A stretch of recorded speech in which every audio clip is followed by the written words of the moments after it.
राजस्थान जोधपुर में किए कमाल जोधपुर में, अपनी जैसा लाल जोधपुर में हुआ धमाल जोधपुर में। बधाई बधाई बधाई हो, जन्म दिवस की बधाई बधाई, अश्विनी जी को बधाई हो।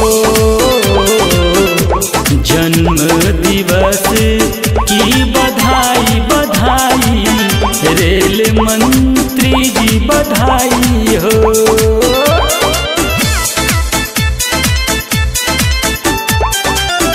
जोधपुर नगरिया संग में झूमे राजस्थान रामा, गाँव गाँव जिला झूमे पूरा हिंदुस्तान रामा। कौन जानता था ये बालक देश का रेल मंत्री बनेगा, कौन जानता था ये बालक राज्य की सेवा करेगा। लाखों बरस आप जियो हो,